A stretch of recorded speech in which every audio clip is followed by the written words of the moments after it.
Beleza, então bom dia pessoal, bom dia a todo mundo que está aqui na CEL, bom dia que está acompanhando a gente online. Hoje a gente vai continuar a nossa série de estudos em hermenêutica bíblica ou interpretação bíblica, na segunda parte do livro O Mundo Perdido do Dilúvio, com o Félix aqui.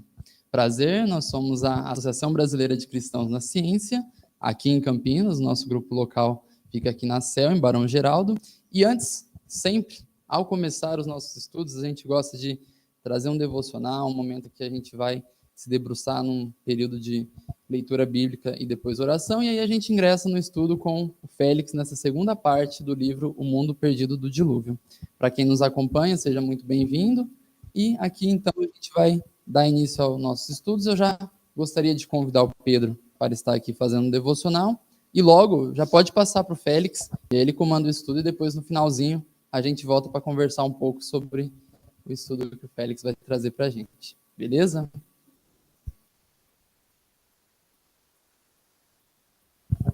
Oi, gente. Vou sentar porque eu sou tímido. Olha, minhas anotações não estão abrindo. Eu vou ter que abrir só o texto.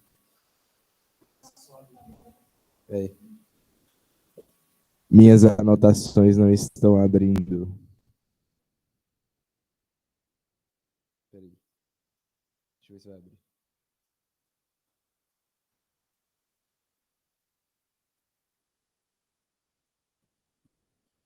Abriu. Bom dia, gente. Eu estava procurando um texto que tivesse alguma relação remota, pelo menos, com o estudo de hoje, dentre os que eu já tinha lido e chamado a atenção. E aí eu achei um em Atos 18, do 24 ao 28, que eu quero ler e comentar, assim, como devocional. É um texto que eu acho muito bonito. Ele começa falando: nesse meio tempo chegou a Éfeso um judeu natural de Alexandria, chamado Apolo, homem eloquente e poderoso nas escrituras.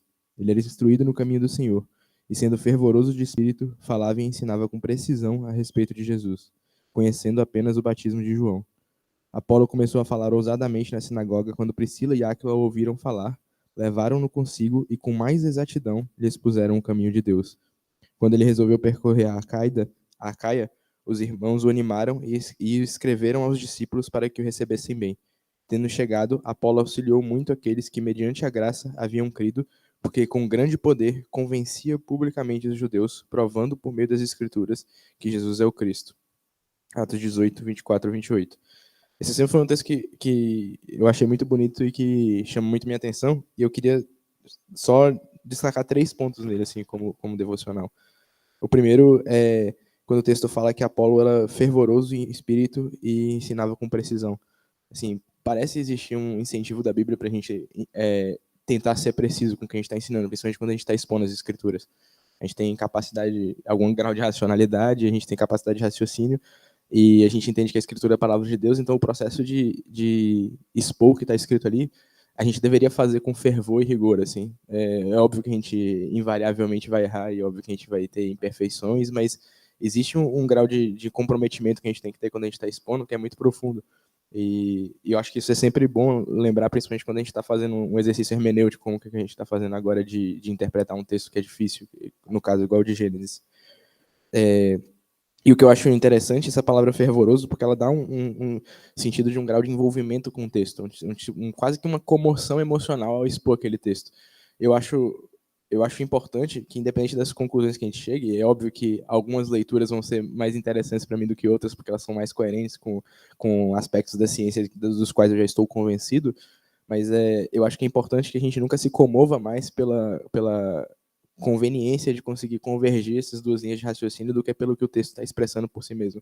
Tipo, a nossa comoção maior quando a gente faz um esforço de interpretar um texto, por mais que, uma vez que a gente faça esse esforço, fique mais claro e mais fácil de relacionar ele com outras áreas do conhecimento, a comoção principal do nosso coração, o que deve gerar fervor na gente, é o convencimento de que aquilo é a palavra de Deus e que a gente está compreendendo com mais clareza e profundidade aquela palavra. E que aquilo fica coerente com outras ideias só porque é verdade, não porque é prazeroso para a gente ser coerente. Isso deveria ser uma prioridade.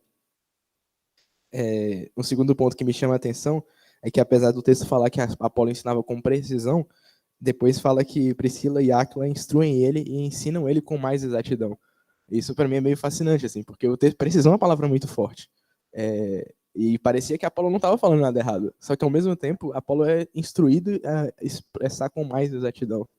Isso, para mim, quando eu olho a partir desse texto para o nosso relacionamento com a teologia, isso me lembra de que a gente não pode se fixar em pontos teológicos como se os pontos teológicos fossem inspirados por Deus. O que é inspirado por Deus é as Escrituras. Então, por mais que a gente esteja sendo preciso, a gente sempre pode perceber que a gente não está sendo tão exato quanto poderia.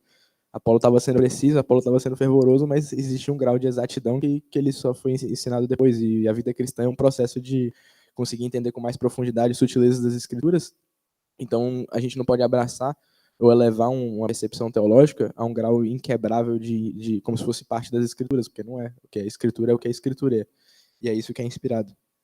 E aí o terceiro ponto é justamente isso, essa inspiração das Escrituras, porque no final do texto fala que Apolo auxiliou muito aqueles que mediante a graça haviam crido, porque com grande poder convencia publicamente os judeus, provando por meio das Escrituras que Jesus é o Cristo. Eu acho isso também muito interessante, porque eu já vi algumas pessoas argumentando que a ideia de inerrância das Escrituras, ou que a inspiração das Escrituras é uma ideia recente, pós-reforma protestante, mas eu acho que não é, porque é muito claro para mim que já existia mesmo em Atos, assim. Imagina, qual que é o sentido de eu provar por meio de alguma coisa que eu não sei se é verdade? Eu vou provar por meio de um texto A, sendo que eu não sei se o texto A é verdade, não faz sentido. A ideia de provar por meio das Escrituras só é real porque tanto Apolo quanto os judeus para os quais eles estavam provando estavam convencidos de que a Escritura era inerrante e convencidos de que aquela Escritura era inspirada por Deus. Então, o terceiro ponto é esse, de que a nossa fidelidade, a nossa absoluta é as Escrituras, e o nosso esforço tem que ser de interpretar ela genuinamente com clareza. Acho que era isso que eu queria falar. Primeiro, que a gente deveria se comover pela verdade revelada nas Escrituras, mais pela coerência do que com isso, junto com o que a gente está estudando, que a gente sempre pode ser um pouco mais exato, então que a gente não deveria levar os pontos teológicos, as conclusões teológicas às quais a gente já chegou a um grau de inspiração divina e de nunca ser discutidas, e de que, apesar da gente discutir esses pontos, a gente tem que sempre lembrar de que a Escritura é inspirada por Deus e de que é a partir dela que a gente constrói nossa fidelidade à palavra de Deus. Acho que era isso. Coraçãozinho? Tá bom. Pai, nós te agradecemos pela oportunidade de estar aqui reunidos para glorificar seu nome e para estudar um assunto do nosso interesse, Senhor meu Deus. Eu peço para que o Senhor esclareça o nosso raciocínio, para que o Senhor acalme nossos corações, para que tudo que a gente lê e estudar hoje aqui seja útil para fortalecer nossa fé e para aprofundar nosso conhecimento, Senhor meu Deus. Eu oro para que o Senhor guarde de corpo, mente, alma e coração de todos que estão aqui presentes. Amém.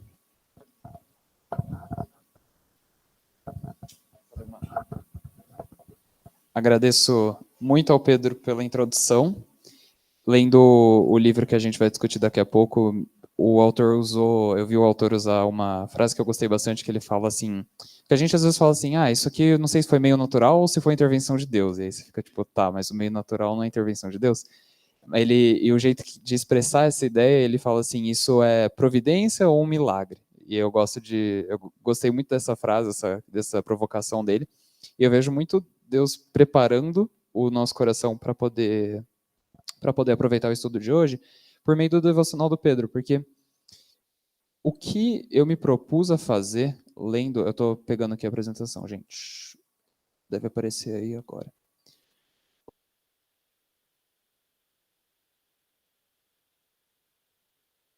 O que eu me propus a trazer para vocês hoje é exatamente a linha que o Pedro trouxe agora, de a gente não ficar aqui sentado por mais uma hora e tanto discutindo sobre as evidências científicas e tentando encaixar num esforço muito, muito prolífico todos os detalhezinhos do texto. No estudo do Léo, eu acho que a gente teve bastante tempo para fazer isso, e foi abençoador, foi bom. Isso tem seu grau de importância. Mas uma das frases que a gente mais falou no estudo passado foi justamente a questão de nós precisamos enxergar o que o texto está realmente querendo fazer e enxergar qual era o propósito original do autor de Gênesis, ele escrevendo aquele documento. E aí você fica, tá, mas qual que é esse propósito? Qual que é realmente o objetivo dele? O que ele está querendo comunicar? Como que ele está interpretando? O que ele está interpretando ali? E essa é mais ou menos a estrutura que eu queria trazer para vocês hoje. Começar, então, fazendo sim uma continuidade do estudo do Léo. Para quem não está semana passada, o Léo aí conduziu a gente pelas partes 1 e 2 do livro, que tem as várias proposições falando sobre algumas evidências, mas principalmente sobre a questão textual de evidências no mundo antigo de textos hiperbólicos, tratando questões narrativas como hipérboles, falando, ninguém sobreviveu lá em Juízes, e aí depois você vê que pessoas sobreviveram. Então, forneceu meio que uma base, um precedente para a gente construir uma interpretação sobre Gênesis, e a gente debateu bastante sobre a questão da idade da Terra, sobre a questão de onde historicamente se encaixam as narrativas principalmente de Abraão ali, e da questão do dilúvio antes também. Então, o autor ele vai trazer mais para o final do livro um pouco de evidências científicas mesmo, sobre o que é ciência. Então, não olhando assim, eu vou encaixar narrativa bíblica na ciência. Não. O que a ciência pela ciência achou? Esse é o final do livro, que eu vou trazer primeiro. E aí depois eu vou voltar para o meio do livro, que é a seção mais longa, que ele mais se demora, falando exatamente sobre qual seria uma interpretação e o que Gênesis está fazendo, principalmente onde a narrativa do dilúvio se encaixa nos 11 primeiros capítulos. 11 primeiros capítulos. Onde que a história de Noé se encaixa dentro desse mini contexto de Gênesis 1 a 11 e que Gênesis 1 a 11 se relaciona com o restante da Bíblia. Então, é isso que eu queria. Essa é a minha introdução. Gostaria também de fazer aqui uma breve indicação. Quem já conhece o Bible Project? Enfim, tem a versão portuguesa dele já. Existe uma série de podcasts falando sobre. Basicamente, daria para falar.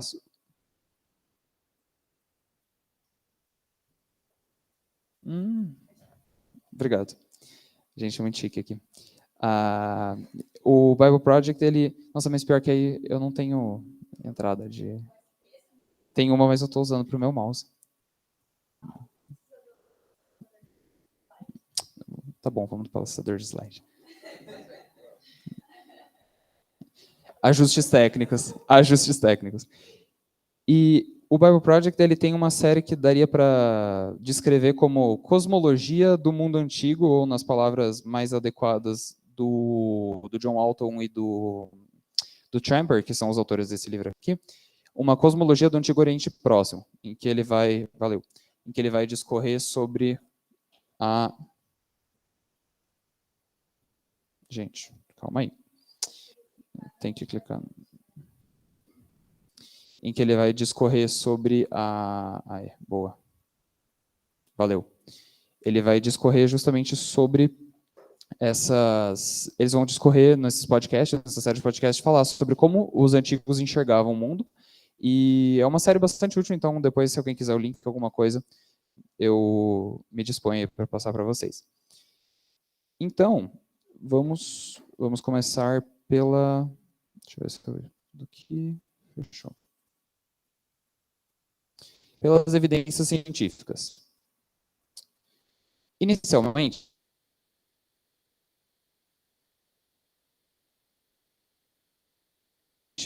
a geologia teve início com o objetivo primário de responder... Nossa, gente, ficou ruim de enxergar aqui. Eu vou ler para vocês a partir do computador.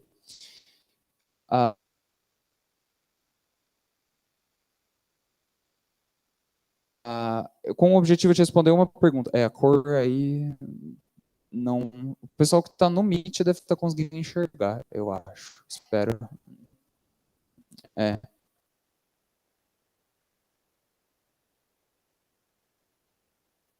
Perdão. Enfim, vou ler aqui para vocês. A pergunta que motivou o início da geologia é: há evidências geológicas para um dilúvio universal? A gente não pode esquecer que, historicamente, a ciência ela foi nascida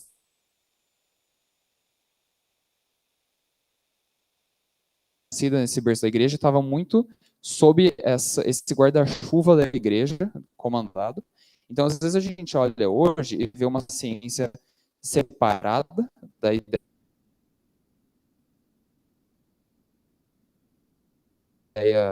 da igreja, e a gente olha e fala assim, será que as pessoas realmente já pensaram bastante sobre isso? E, na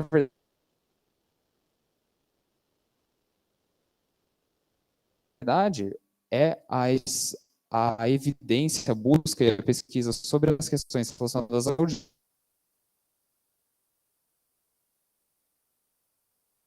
dilúvio, de acordo com o autor ele traz, que é um dos grandes impulsionadores do desenvolvimento da geologia, que depois vai se desvencilhar dessa busca mais ligado à igreja e vai acabar chegando na geologia moderna. Mas esse foi uma dessas perguntas no começo. Agora, essa pergunta é bastante problemática de há evidências para um dilúvio universal? Em primeiro lugar, por quê? Para estudar isso, nós temos que fazer o que o autor chama de uma projeção em escala, que seria meio que você pegar, fazer um exercício imaginativo, tanto imaginativo, quanto um exercício de elevar proporções maiores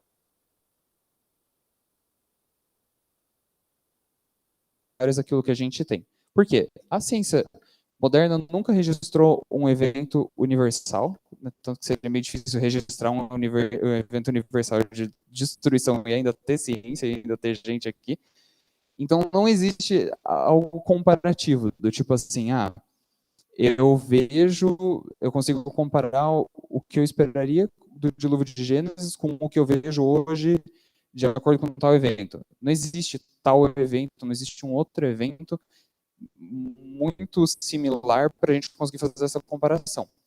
As melhores indicações seriam quando ocorrem grandes maremotos que resultam em grandes inundações.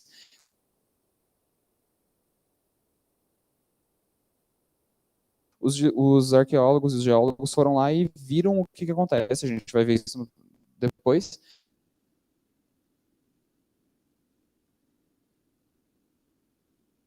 Mas, assim, por isso que é uma projeção em escala. Você pega um negócio que não se compara à magnitude do que teria sido descrito em Gênesis e expande aquilo para tentar chegar em algumas evidências, em algum chão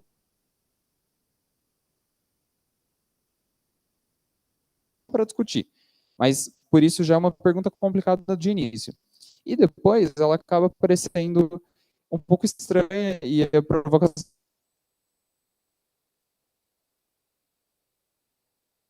que eu faço aqui essa é a pergunta correta?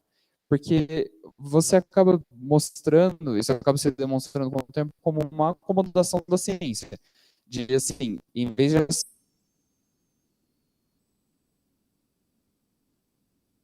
ciência poder reagir e se desenvolver com base nas evidências realmente disponíveis, a gente já acomoda a ciência não, a gente vai procurar evidências para uma coisa específica que eu quero.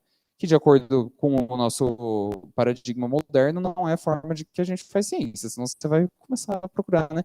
Claro que teorias, elas são refutadas, ou proposições, e, enfim, o pessoal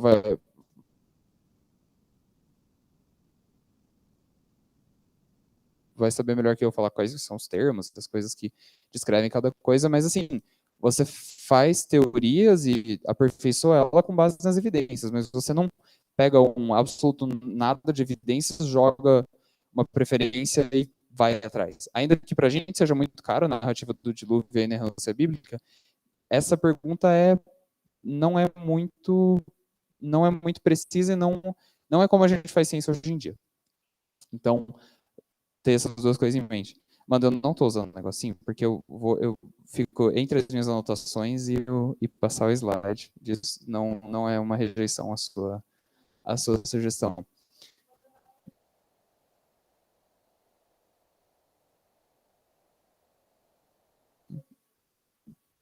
Aí depois no último dia a gente discute. Tá tudo bem. Aí eu aprendi um nome novo, gente. Curva ipsométrica. É um bagulho altamente específico sobre geologia. É a única figura do livro, é engraçado, porque é tipo assim, lista de figuras, figura 1, é só isso.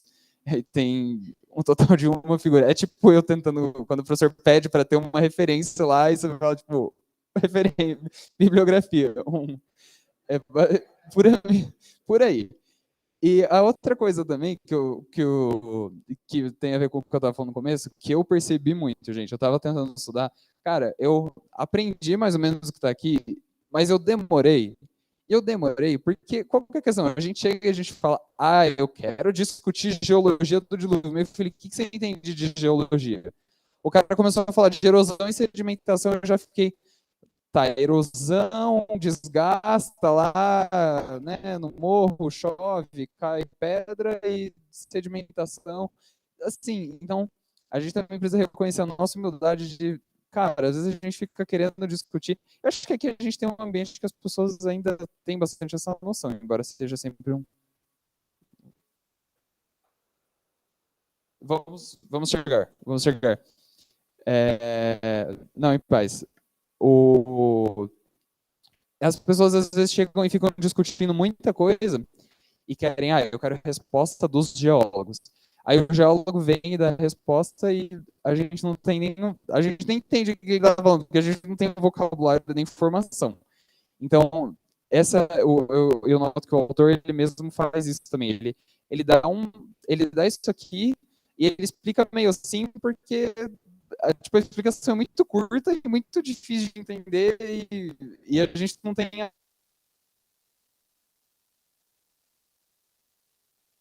a base para isso. Mas eu vou fazer o meu melhor.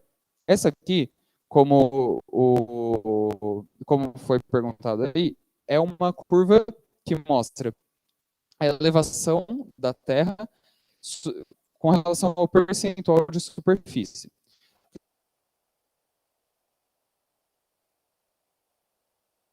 que eu quero dizer? Então, daqui é de 0 a 100. Quando eu pego, por exemplo, eu quero saber para que isso é útil. É assim, eu quero saber quanto da Terra está entre 0 e 2 mil metros. Eu pego mais ou menos daqui, que seja, sei lá, um 35 até um 10. Então, eu tenho uns 25%, um quarto da Terra está nessa região de profundidade. Ou, eu quero quanto que eu tenho de oceano, abaixo do nível do mar, mais ou menos o oceano, para cá. E um ponto muito interessante que ele fala, a altura, cadê a altura? A elevação média da Terra. Eu tenho 10% das coisas só acima dessa elevação média. Como isso funciona matematicamente, eu fiquei um pouco em dúvida, confesso. Mas, enfim, o que ele vai trazer aí o que ele faz é... Gente, vocês estão ouvindo o microfone? Porque eu não estou mais me ouvindo no... tá. O que ele vai fazer aí é justamente a questão de encaixar isso na narrativa do dilúvio. Então, o dilúvio fala que surgem águas das profundezas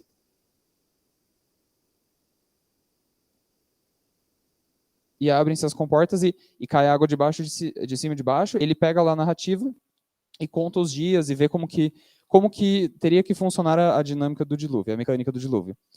Ele mostra que aqui seria uma área de alta deposição. Por quê? Porque eu teria as águas subindo e descendo na montanha, principalmente na hora de descer, ela viria para cá, promoveria erosão, a erosão, né, gente? A gente sabe, cai as pedrinhas e as pedrinhas depositam nessa área. Então, não tem muita deposição aqui em cima, eu tenho deposição aqui embaixo. Aqui, eu tenho menos potencial erosivo, porque a água, ela enfrenta menos, ela está indo...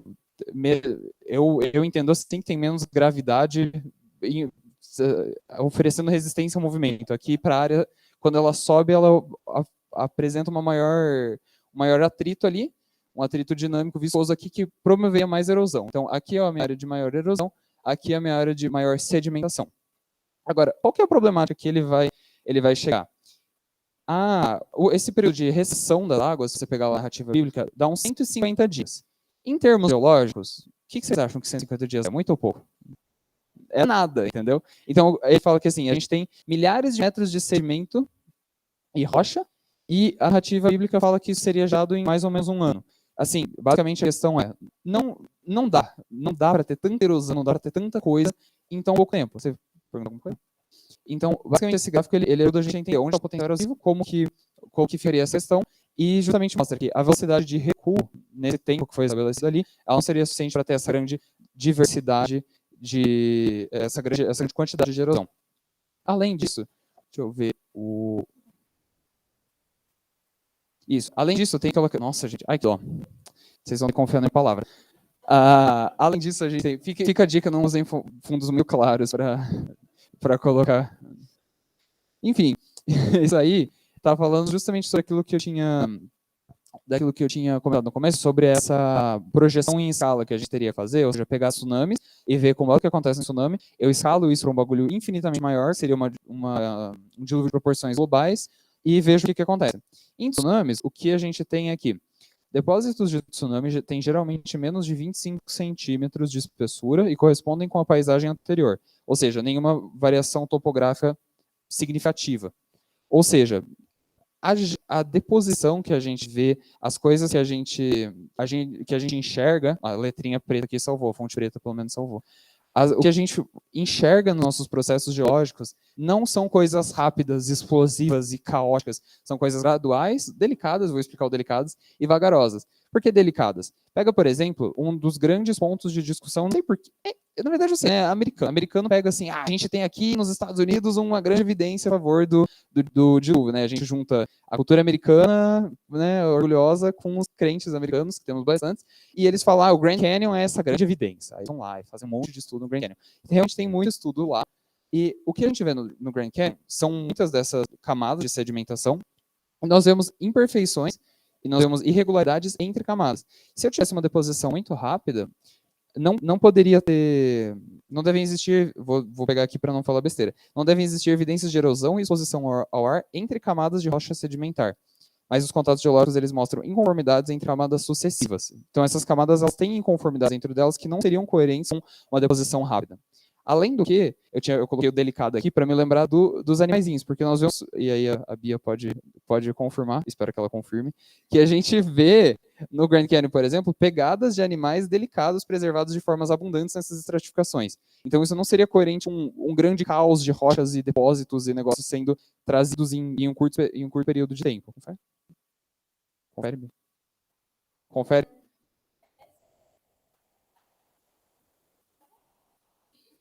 Não, tava tipo assim.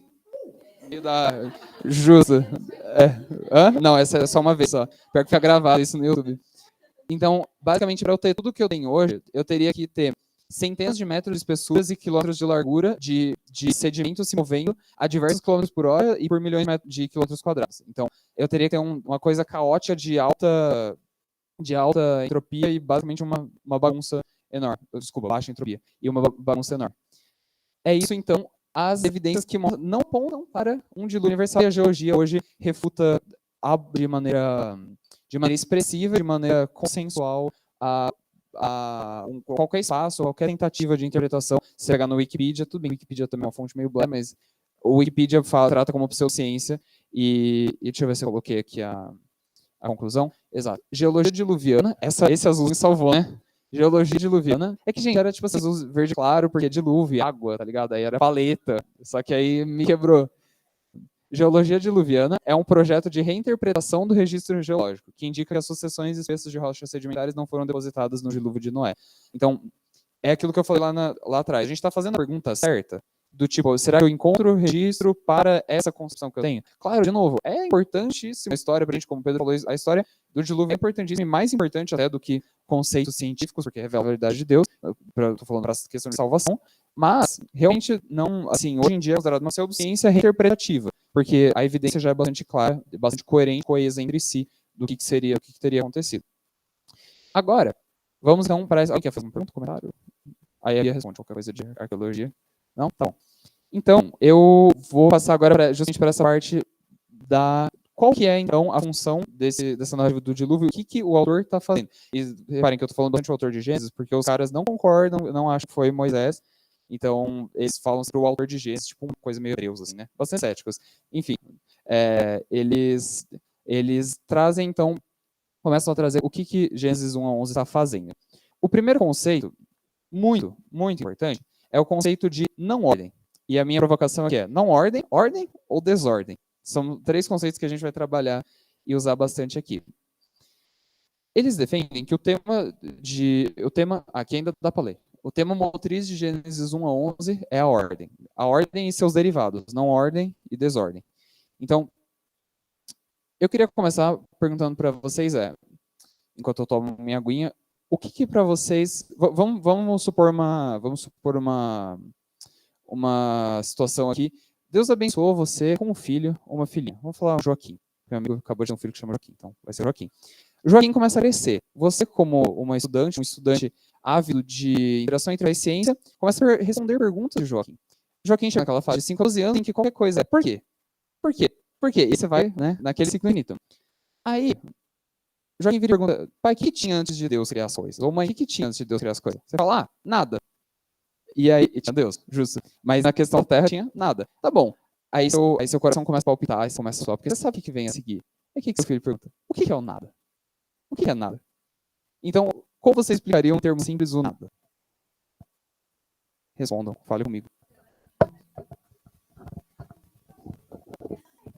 Faltou agora que a gente fecha os olhinhos, justo. Quem mais?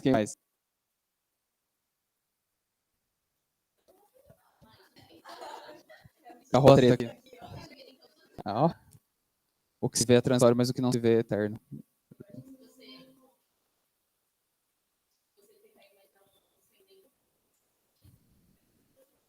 A ausência de sentidos. Boa, não tinha pensado nessa. Ausência, né? Ausência é uma palavra que a gente poderia, talvez. E quando você começa a pensar, a gente acaba, eu diria, inevitavelmente caindo naquela coisa da definição pela negação. Tipo assim, negação da existência. Sabe? Assim, o nada é não existir. É não haver nada ali. E aí que vem a questão. O nosso conceito de nada, ele depende do nosso conceito de existência. Essa é a provocação que eu quero dizer pra vocês. O nosso conceito de nada, de não existir, depende do conceito de existir. Inerentemente uma coisa está ligada com a outra. E o conceito de existência no mundo antigo é muito diferente do que a gente tem como conceito de existência para nós hoje. O nosso conceito de existência, eu identifico até um pouco aquela questão meio de Descartes, assim, penso, logo existo, né? De meio assim, tudo que é concebível, tudo que já foi concebido existe. Você não consegue pensar numa coisa que não existe, porque você pensando nela, ela passa a existir, mesmo que seja apenas como um conceito na sua mente. Aí, enfim, a gente pode continuar nisso, mas no mundo antigo, eu gosto muito disso, de que no mundo antigo a visão deles de mundo era tão mais rica, a gente às vezes enxuga as coisas e cai num materialismo, numa coisa bastante até pobre, porque a gente fala que essa existência é justamente assim, é meio que tem precisa de poucos quesitos para algo existir. A existência não é uma categoria que tem, eu diria, tanto valor, talvez. A gente compartilha de existência tudo que, assim, é muito fácil uma ideia existir. Mas no mundo antigo, a existência ela é definida por propósito. Algo que existia era algo que tinha propósito. Normalmente dado por um outro agente, mas era designada por propósito. E ordem define a existência e é essa caracterizada por propósito. Isso, percebe que é uma questão muito mais rica, porque se você existe, por exemplo, você já tem um propósito. Deus já te deu já te deu pelo menos alguma coisa para você fazer. E né, isso muda a perspectiva desde nada. O que é o nada? O nada é tudo aquilo que não tem propósito, é tudo aquilo que não é ordenado. Então, basicamente, a gente começa a entrar nessa questão desse que, justamente, quando você pega o relato, o que tinha antes lá? A terra é o quê? Como que a gente traduz? E a terra? Sem forma e vazia. Boa. Isso, cara, eu esqueço, né? A gente tá num ambiente tão... O cara já tem aqui o que tem no próximo slide, que tá escrito o conceito de nada. Esse carinha do Bible Project que eu falei no começo é um teólogo que chama Mac. E o Mac eu percebi que ele é amigão do Walton, porque tudo que ele falou quando eu ouvi o podcast, eu tava lendo o Walton e eu falei, caraca, é muito parecido. Essa expressão, às vezes, a transliteração é tohu vavohu, às vezes transliteraram como tohu vabohu, mas enfim, né, vocês escolham aí, sua preferência como exímios conhecedores de hebraico. O Mac, ele fala, se a gente fosse ter conversa, isso assim, eu estou trazendo o termo mais simples para eu não me perder e pra gente ter alguns mais prolífico, um discurso mais tranquilo. Mas assim, no fundo é um anacronismo você falar de nada, impor um conceito de nada, como a gente tem naquela cultura, porque não existia esse conceito. Agora, o que mais se aproximaria, talvez, seria justamente, na opinião do Mac, eu lembro claramente dele falando isso, que me marcou bastante, seria esse tohu vavohu, essa terra sem forma e vazia. Esse sem forma e vazia não é algo mal, não é defeituoso, não é algo assim que... não é algo que, né, que tem um caráter ruim, ela é uma não ordem. Por isso que ele diferencia de desordem. A desordem depois é relacionada à moralidade, a pecado.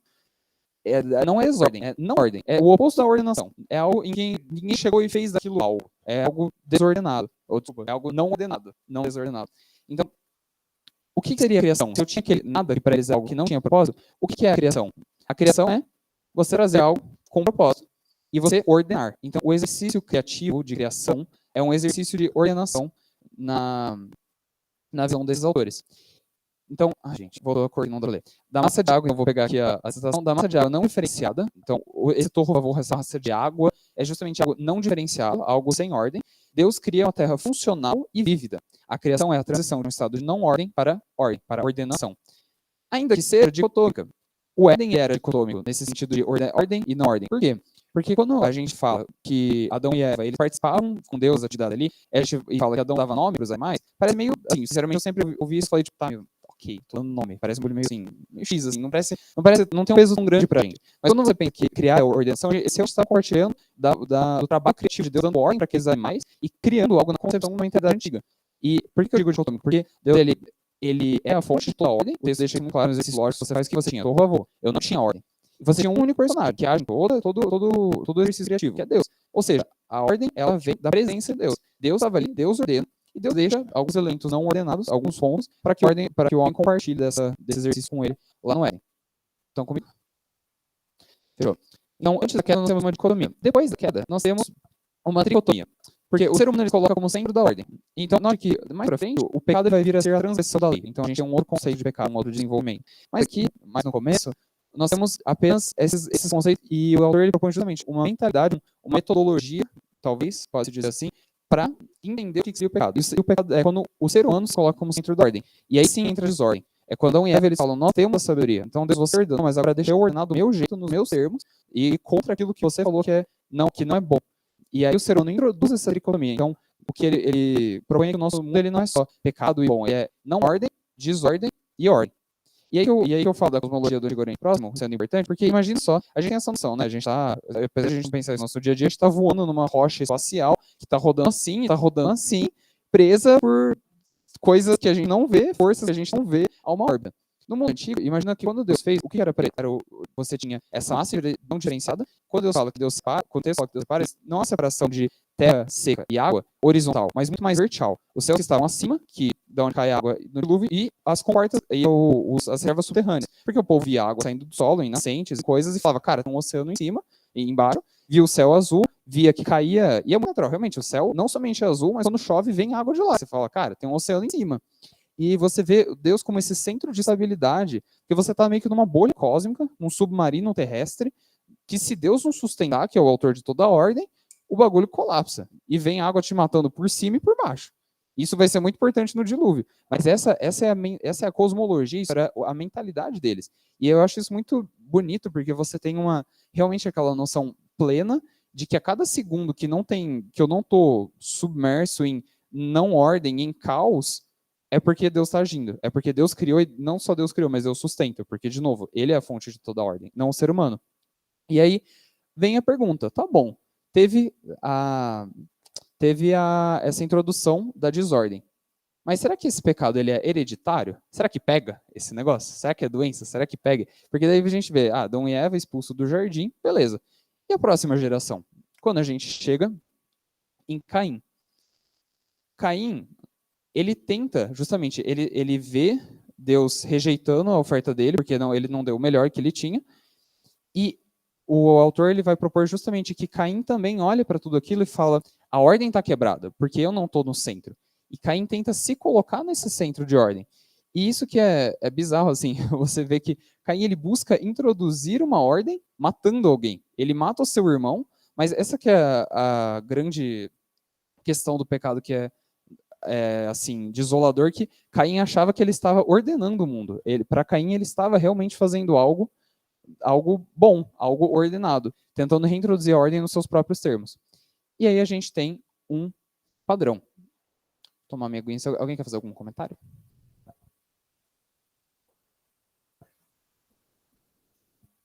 Obrigado, Bia.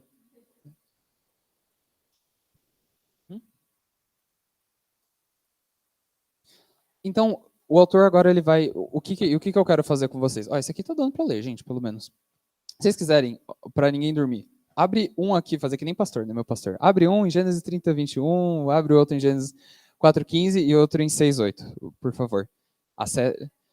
Liguem suas Bíblias ou peguem as Bíblias piquiticas ali atrás, que nós temos.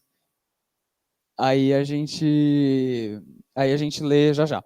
Antes, eu queria falar sobre esse padrão, porque o que eu quero traçar com vocês agora é essa unidade temática de Gênesis 1 a 11. A ordem, desordem e não ordem é o primeiro elemento, e na avaliação, no julgamento do autor, é o principal, nesse começo da Bíblia, é o principal, é a coisa mais importante que dá essa unidade temática, e a gente aos poucos vai introduzindo uns outros, e a gente vai pensar primeiro agora nesse padrão.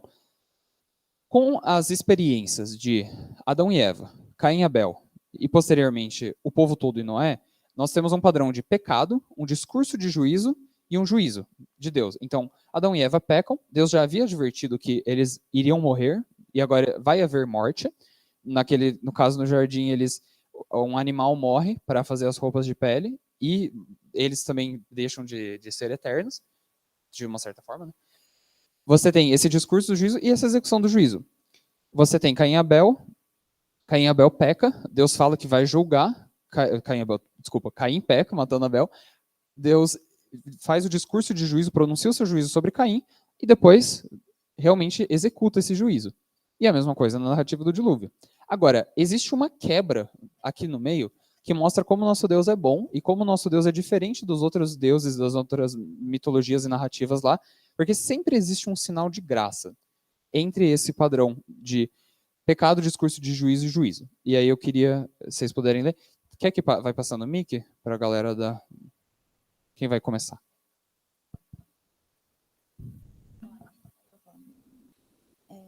Então, Gênesis 3:21. Fez o Senhor Deus vestimenta de peles para Adão e sua mulher e os vestiu.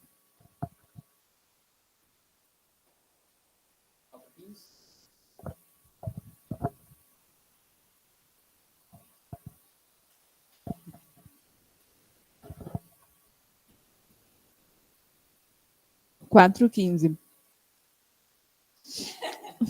O Senhor respondeu: eu castigarei 7 vezes mais quem matar você. Então o Senhor pôs em Caim um sinal para alertar qualquer um que tentasse matá-lo. Gênesis 6:8. A Noé, porém, o Senhor mostrou benevolência. Esse último é bem direto. Então você tem Deus fazendo vestimentas, e o autor vai discorrer um pouco sobre isso, que aquelas vestimentas não é só assim, tava, sabe, Fashion Week lá e vestiu os caras, mas Deus estava protegendo eles da sua vergonha, demonstrando essa graça, essa proteção, e essa temática de estar vestido de algo vai até Jesus lá em Gálatas, e depois traça por toda a Bíblia. Mas você tem aí o sinal de Caim, Deus tentando reter essa proliferação, essa propagação da violência, que Caim mesmo começou, e depois, obviamente, a arca. E esse padrão, ele vai ser, então, importante. E mais para frente a gente vai... então a gente vai ter esse padrão vai se transformar num outro padrão, que a gente vai chegar já. E ele ele dá a base para a gente, tudo que a gente conversou no caso, para entender o dilúvio como uma descriação. Então, se você começa a olhar, não lê o dilúvio e depois lê o começo, mas você lê os dois, você vai começar a perceber que é realmente muito parecido, como eu já falei um pouquinho. Lembra da bolha cósmica? Tipo assim, você tá oceano acima, oceano abaixo. O que é o dilúvio? É Deus permitindo que as coisas voltem para como estava no Torro Vavorro. Isso, por que a gente tem base para isso?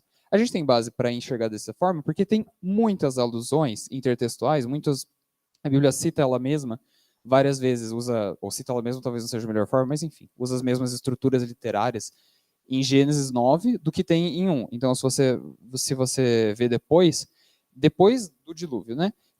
Deus fala com Noé, falando, sejam férteis, multipliquem-se e encham a terra.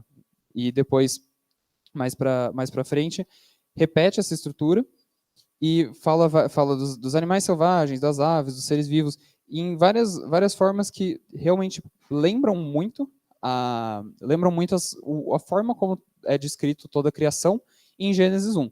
Então, você tem essa alusão do dilúvio como uma descriação. Deus está permitindo que as coisas voltem para o caos, de onde ela tirou, para o caos ou para a não ordem, do qual ele tirou as coisas. E isso como uma forma de purificar desse pecado.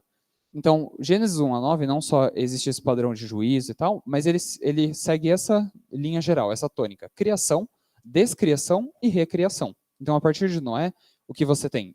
Noé seria de... Eu acho que, teologicamente, eu nunca vi falarem muito assim, mas seria tipo um novo Adão. Seria tipo um... vamos...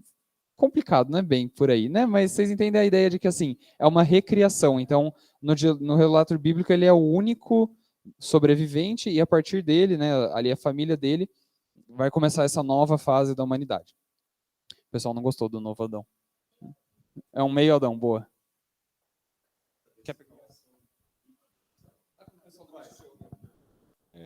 Essa descriação aí que você fala, ela é um movimento da parte de Deus, né, pelo que eu entendi. Porque há uma desordem, porque volta a um estado de desordem por conta do pecado do ser humano, é isso? Então, tipo, você tem uma criação, fato. Daí você tem um pecado, que é desordem, e aí a descriação é da parte de Deus, é isso, né, que você está falando, né? Do que eu vejo assim mais para frente na Bíblia, principalmente nos Salmos, é essa questão de que Deus sustenta as coisas. Então, as coisas elas têm, se Deus não tivesse lá, se Deus tirar a mão, as coisas voltam para essa não ordem. As coisas elas não têm inerente nelas mesmas significado e propósito à parte de Deus. É até uma questão para além do texto, uma interpretação, uma aplicação, sabe, de que tudo encontra o seu significado, o seu sentido original em Deus, não na coisa própria. Então, é uma execução de juízo, Deus usa essa não ordem como juízo para purificar o mundo do pecado, da desordem que o ser humano criou. Fez sentido? É isso. Pelo menos é isso que o autor, do que na melhor da minha memória, é isso que ele desenvolve. Beleza, então a gente tem alguns pontos teológicos, porque tanto aqui quanto mais para frente, a gente o autor de Gênesis ele começa a criar meio que um chão para a gente começar a caminhar em direção às histórias patriarcais, do que vai vir depois. Então, esses pontos teológicos que são estabelecidos nessa primeira seção de Gênesis vão ser aplicáveis para o restante do livro também. Então, um deles, o ser humano é pecador. Deus fala mais para frente, nunca mais vou eliminar nunca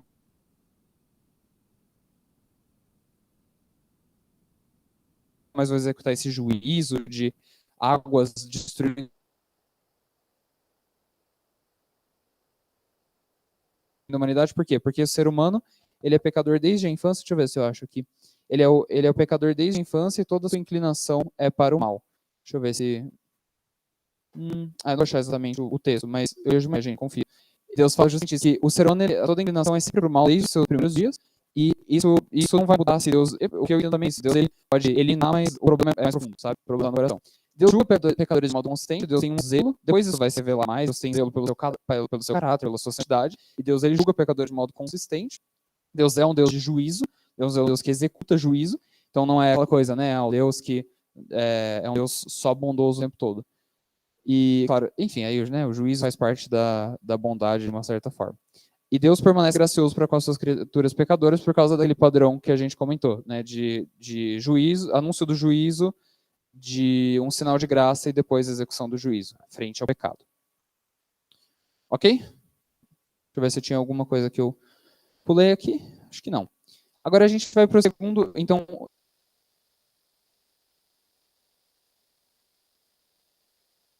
Não ordem, ordem e desordem são conceitos importantes para dar essa unidade no texto.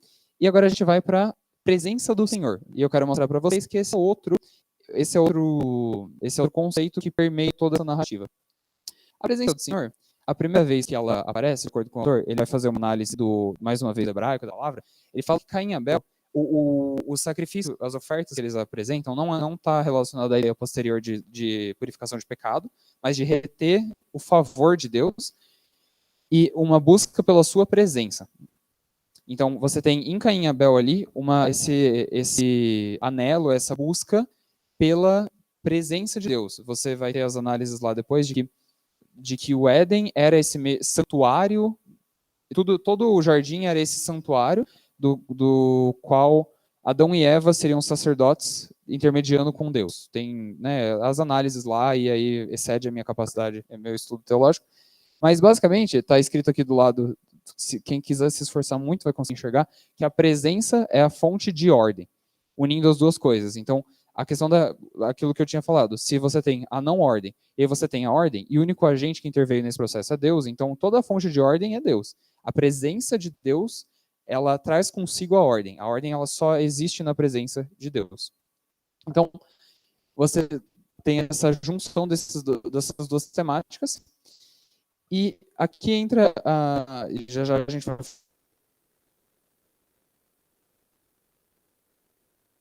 falar sobre genealogias, que eu coloquei que a gente estava discutindo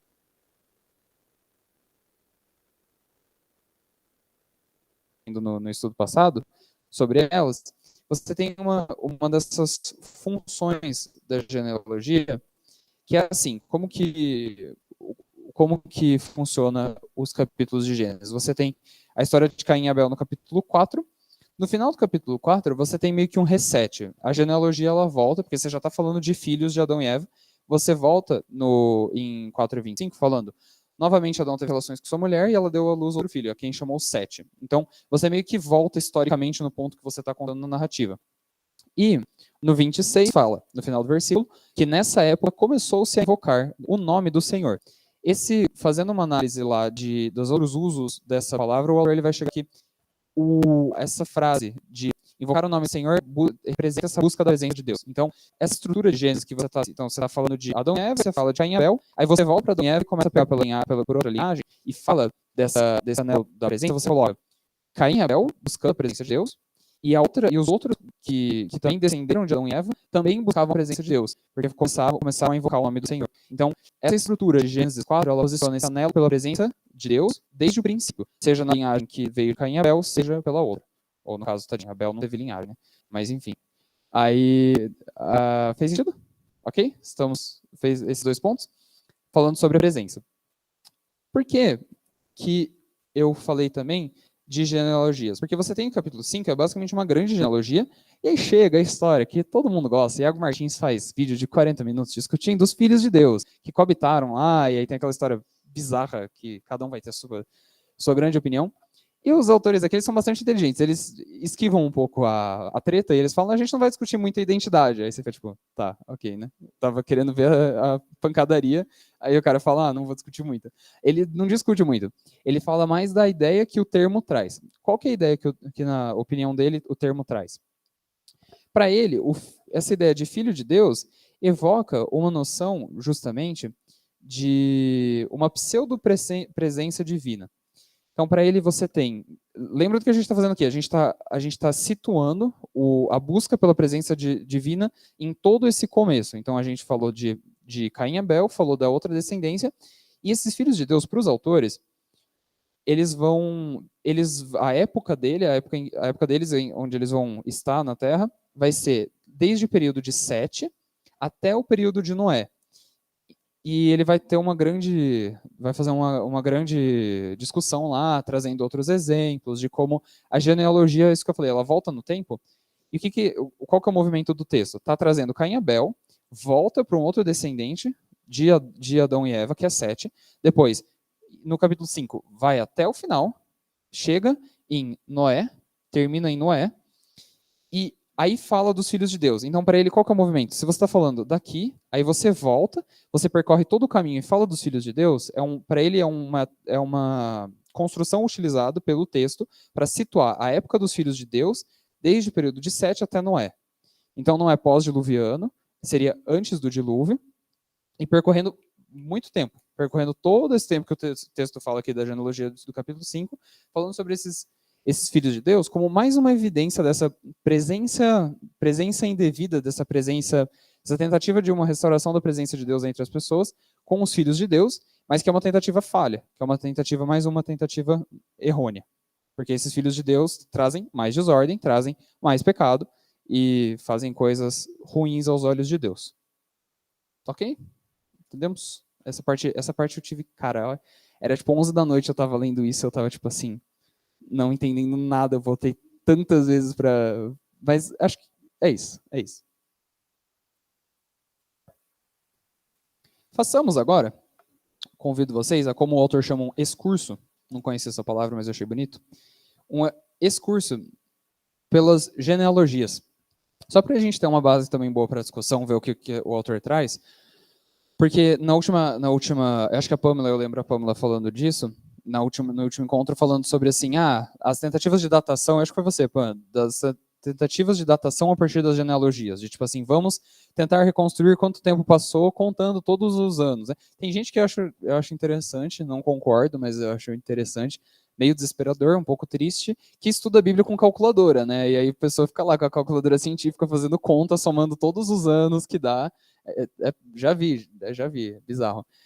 Então, para o autor, as genealogias, então, né, o que o autor traz sobre as genealogias? Quais são as funções dela? De novo, voltando para a mentalidade do mundo antigo, não colocando a nossa moderna no que serve. Porque para a gente, genealogia é isso. Você registra precisamente quantos anos a pessoa viveu, quantos filhos ela teve, quem foram eles, quem eram os pais e outros detalhes que você considera. Para uma coisa meio cartório mesmo, assim, tipo, cara, se a genealogia, para mim, na mentalidade que eu fui criado, se a genealogia não registra com precisão histórica a árvore familiar de alguém, ela não serve para muita coisa. É isso que eu sempre pensei. Mas o que o autor vai trazer é que elas nunca serviram para datação no mundo antigo. Se você pega uma das genealogias que é apresentada em comum, tanto em 1 Crônicas quanto em Esdras, você vai ver que há um salto de gerações. Porque em uma geração, se você vai pegar lá, o autor fala, teve esse, e aí você pega, quando fala em Esdras, lá, esse, e pula um que estava no outro. Aí você vai falar, nossa, a Bíblia é cheia de imprecisão, e aí é um daqueles argumentos que o pessoal vai falar, que não é inspirado, que tem erros, e parará, parará. Só que o que ele fala é que é muito simples você enxergar que isso não é o propósito deles, não é justamente você exaustivamente falar todo mundo que estava ali, mas são outros propósitos. E datação não é um deles. Precisão exaustiva de trazer todo mundo que estava ali não é um deles. E mesmo em Jesus também é outra baita treta, que você tem a genealogia de Mateus e a genealogia de Lucas, e elas são diferentes. E aí tem as várias tentativas de conciliação e harmonização, mas serve também para mostrar, mesmo no Novo Testamento, as genealogias não sendo uma forma de reconstrução dos acontecimentos e reconstrução de quem foram os indivíduos de uma família. Mas família é uma palavra muito importante falando sobre genealogia, porque elas fornecem, no mundo antigo, entendimento de identidade. Da onde que eu vim? Quem são os meus ancestrais? E mostram justamente essa descendência em Jesus, por exemplo, né, Jesus até Davi. E eu acho que na outra Jesus até Adão, se eu não me engano, não lembro.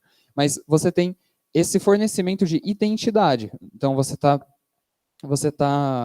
quando você faz aqui a descendência, por exemplo, você mostra que Adão até Noé é a mesma família, é o mesmo povo. Além disso, as genealogias, elas conectam blocos narrativos. Como eu falei no capítulo 5, eu espero que tenha ficado claro, porque é importante isso, de que, cara, você volta um pouquinho na história, você volta um pouco na progressão narrativa, para chegar de Adão e ir até Noé. Por que eu estou fazendo isso? Porque, na opinião dos autores, os filhos de Deus viveram por todo esse período, então eu dou a entender ao leitor que é isso que eu estou querendo dizer. Além do que, eu também conecto com a história do dilúvio, certo? Porque, quem que foi esse maluco Noé aí? Não, tá lá na genealogia do capítulo 5. É o filho de tal, filho de tal, filho de tal. Ainda mais antigamente, todo mundo conhecia todo mundo, né? Então, é o filho do João com a Joana, que é o primo de não sei quem, que veio de não sei quê, da linhagem de tal, da família de não sei quem. Você conecta. Não só aqui, mas depois a gente vai ver também falando sobre a aliança, que em Gênesis 11, no final desse bloco que a gente está estudando aqui, antes das narrativas patriarcais, o chamado de Abraão no 12, você tem também o quê? Uma genealogia, traçando até Abraão, para não chegar no 12 e falar, quem que é esse Abraão? Não, Abraão era filho de tal, filho de tal, filho de tal, filho de tal. Então, existe a conexão de blocos narrativos. A última função, que eu achei a mais legal, que os autores trazem, na verdade é que eu coloquei com as minhas próprias palavras o que ele traz em várias frases e vários capítulos, é que eles preservam uma unidade temática e retórica. Por que unidade temática? Porque toda vez tem uma frase aqui, deixa eu ver se eu peguei, não, tá? Eu só deixei aqui. Vou ler para vocês. Sempre que Gênesis 4 a 5 sai da fórmula das genealogias, o objetivo do autor é fazer um comentário relacionado à ordem ou à presença. Ou seja, aquilo que a gente está falando, né? Quais são as nossas temáticas? Ordem, desordem, não ordem e presença. Então, normalmente, quando faz uma quebra, tipo assim, está falando de genealogia, para de falar de genealogia, é um comentário importante. Então, ele está trazendo, mostrando que aqueles temas estão entretecidos em todas as gerações humanas que aquela genealogia está trazendo. Então, se eu estou falando, por exemplo, vamos colocar lá a ordenança original de Deus. Enchei-vos e multiplicai-vos, sejam férteis sobre a terra. Se você pega isso, ao longo das genealogias, o autor fala, as genealogias dão a evidência de que Deus continuou sendo fiel nessa promessa, abençoando o povo com fertilidade. Simples assim. Está mostrando, olha quanto filho a galera teve. Tinha essa questão de Deus preservando a promessa que ele fez para o povo no jardim. Não somente isso, mas também a questão da consequência do pecado, mostrando, como eu tinha falado antes, o pecado, será que o pecado é hereditário? É uma pergunta justa. Será que realmente toda a humanidade agora vai padecer sobre essa decisão de Adão e Eva? E o texto mostra que sim, porque mostra que a galera morria. Viveu tantos anos e morreu. Tá bom, né? Morreu. É isso. E existe também, por exemplo, eu lembro na época que eu comecei a ler mais a Bíblia, que eu me converti, eu lembro de ver um devocional do Jesus Cop muito legal sobre Enoque, no capítulo 5. Aí você, né, é porque Enoque andou com Deus, acho que é 5:24. Enoque andou com Deus e já não foi encontrado, pois Deus havia arrebatado. Aí você fala, caraca, velho, é um arrebatamento em Gênesis. E realmente é muito bonito de ver isso, e é uma indicação, um pequeno comentário, mostrando pessoas que no meio desse caos e desordem, encontraram ordem e encontraram a presença e o favor de Deus, andando com Deus e em humildade, digamos, coloquemos assim. Então, as genealogias, elas não servem para datação, né? Se elas não servem para isso, para que elas servem? Para fornecer identidade, para conectar os blocos narrativos e para preservar essa unidade temática e retórica, mostrando, realmente, ao longo de todas as gerações, havia fertilidade em antítese com a morte, introduzida com a queda. Não somente isso, mas também retórica, provando os pontos que o autor está querendo fazer ali, justamente de que essas coisas se mantinham, de que as promessas de Deus se mantinham, mas o julgamento e o juízo de Deus andava de mão dada com isso. Ok? Agora, vamos para a próxima evidência de presença, que é a Torre de Babel. Vocês já viram essa figurinha? É isso. Essa construção que está aqui é chamada de zigurate. Tem vários no mundo antigo, vejo cabeças em concordância de que já viram os zigurates do mundo antigo. Tem o babilônico, que é bastante famoso. Inclusive, eu estava lendo um site, esse site aqui no caso, que estava falando que tem gente que acha que, aí sim, né, aqueles críticos que não estão muito se importando com inerrância das escrituras, que falam que, na verdade, Gênesis foi escrito lá depois, e as coisas não aconteceram de verdade, são memórias do povo no exílio. Então, a Torre de Babel seria um zigurate babilônico que o povo no exílio viu lá, e aí falou, eu vou inventar essa história que aconteceu um tempo atrás. Então, é uma perspectiva aí só para vocês saberem que a gente se depara. Agora, o que a gente, sem abrir mão da inerrância das escrituras, pode tomar, que o autor defende, o autor ele fala assim, que de tudo, ele usa mais ou menos a linguagem assim, de tudo que eu estou escrevendo aqui, tenho certeza de uma coisa, tem uma coisa que eu tenho certeza é que a Torre de Babel é um zigurate. Porque dado a convivência próxima com os outros povos e a descrição física e funcional da Torre de Babel, por mais que o texto não use nenhum nome, zigurate ou coisa do tipo, o cara fala, é certeza, entendeu? Isso aqui é batata, era um zigurate que eles estavam falando. E o que seria o zigurate? O zigurate, e por isso que eu coloquei concepções errôneas, porque quando a gente fala torre, eu não sei, qual que é a ideia de vocês de torre? Para que serve uma torre? Bem bobo, assim, o que vem na cabeça. Circular? O quê? Que você sobe circular, você fala? Não. Ah, entendi, uma torre assim, justo, circular assim. Boa, é verdade. Quem mais? Boa, também. Cara, e para mim a torre, além de um falou circular, outro falou retângulo, né? Aí ficou dividido. Mas assim, para mim a torre é um negócio que você sobe. Você sobe. Aí quando eu lia lá pequeno, para mim a ofensa humana, né? Eu vou falar, tipo, os autores eles discorrem sobre isso. Qual que é a ofensa humana? Qual que é o problema da Torre de Babel? Para mim era, as pessoas querem ser que nem Deus. As pessoas querem subir até Deus. Tipo assim, construir um negócio tão alto, mas tão alto que vai meio que invadir os céus e falar, abrir a porta lá, chutar a porta e falar, e aí Deus, cheguei, entendeu? Tipo assim, e às vezes eu já até ouvi pessoas falando, meio numa questão assim, tipo, Deus ficou com medo da competição, sabe? Tipo assim, e aí teve que desfazer. Sabe, mas é uns negócios muito modernos, assim, que tipo, não tem nada a ver com o que o cara tava fazendo, sabe? Tipo, umas conceitos são muito X. E eu fui criado na igreja, então para mim tudo isso estava na minha cabeça. E aí o cara, ele fala assim, ele pega, tipo assim, vamos parar o texto aqui, vamos falar tudo que todo mundo ensina de errado sobre isso, porque tem muita coisa. E a primeira é isso. O zigurato, ele não é uma torre na nossa concepção, ele é mais parecido com isso, ou construções nesse sentido, que vão subindo. Para ele, a ofensa não é querer chegar perto do céu. Porque, lembra do que a gente está falando? A gente está falando de presença, né, nessa sessão do estudo. Ele é uma fonte, é uma busca por presença de Deus. E o texto não dá indicativos de que a ofensa é buscar a presença de Deus. Na verdade, o que eles. E tem gente também, por exemplo, que fala que não, o problema é que eles não se multiplicaram pela terra, eles queriam se concentrar e ficar todo mundo junto. Sabe? Porque fala que, né, se espalhem pela terra o mandamento, e aí eles não queriam se espalhar, eles queriam ficar juntos. O autor também não concorda. O que ele vai trazer é que a ofensa, pura e simplesmente que o texto fala, e deixa bem claro, que as pessoas, elas falam assim, façamos para nós um nome grande, para que o nosso nome fique famoso, vamos construir essa torre.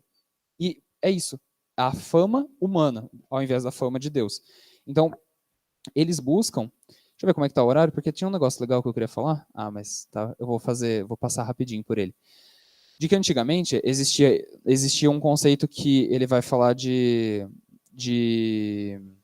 grande simbiose, ele chama. A grande simbiose é um conceito de que os deuses se alimentavam dos sacrifícios humanos e, em troca, ofereciam proteção. Então, a simbiose num conceito de mútua dependência humano-divina.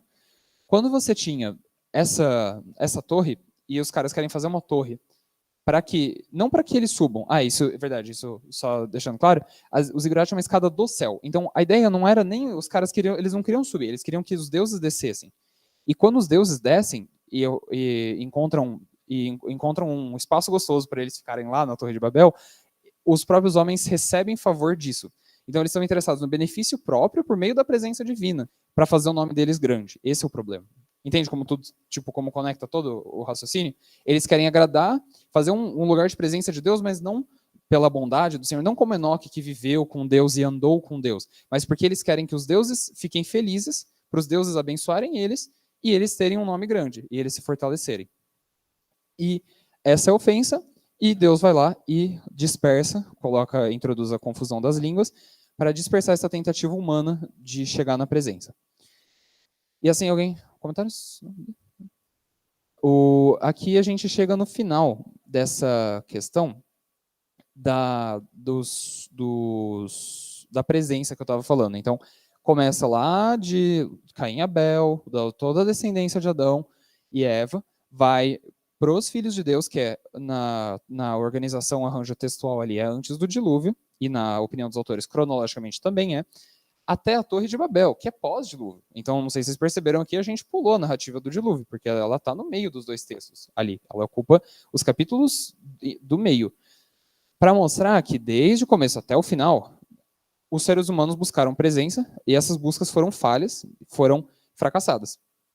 E isso mostra, então, isso termina o que os autores trazem de unidade textual, temática, de Gênesis, de ordem e presença, lá de Gênesis 1 até agora, que eu achei muito massa de ver isso, e entendendo o papel correto das genealogias, fazendo um breve resumo, seria isso, para chegar na Torre de Babel. E aí que é a questão. Quando a gente estabelece semelhanças com a... Lembra daquela sequência de que estabelecida? Era pecado, anúncio do juízo e execução.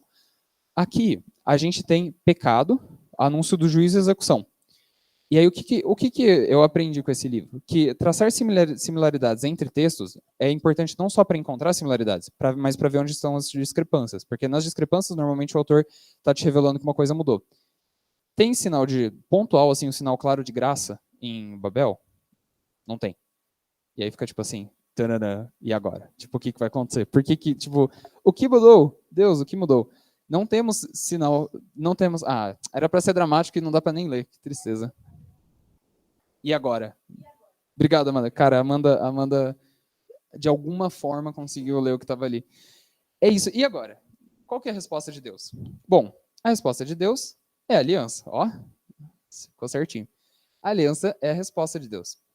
A gente também não está dando para ver aqui, tipo, com transparência no fundo, tá o mosaico de Noé, tá? Não é uma tela branca só, mas tá, tipo assim, simplesmente impossível de identificar nesse contraste. O pessoal do Meet, pelo menos, talvez esteja vendo. Cara, unindo as coisas de ordem e presença, a aliança, vou ler para honrar as palavras dos autores. A aliança é uma estratégia de Deus cujo propósito é trazer ordem, então notem o sublinhado aqui, pelo uso dos mecanismos de eleição, relacionamento e revelação como o fundamento para restabelecer sua presença na Terra, e inicialmente através do tabernáculo. Notem a aliança como essa iniciativa divina de unir esses dois propósitos que Gênesis 1 a 11 estabelece. Por isso que é tão importante essa questão da aliança, e por isso que Gênesis 1 a 11 serve como introdução. Então, concluindo aí para que serve Gênesis 1 a 11, Gênesis 1 a 11 serve como introdução, como prólogo, para as narrativas patriarcais. Porque o que a gente vai ver depois é que nas narrativas patriarcais a gente tem um período de tempo muito menor do que Gênesis 1 a 11 teoricamente cobre, mas o autor ele dispende de muito mais texto para descrever uma coisa que é muito menor, temporalmente falando. Então, é aquela coisa, onde que será que está o maior foco do livro? Não é em Gênesis 1 a 11. O maior foco do livro é as narrativas patriarcais, que é a fundação do povo de Israel. E Gênesis 1 a 11 está completamente conectado. E a aliança ali faz muito sentido. Agora, qual foi a primeira aliança que Deus fez?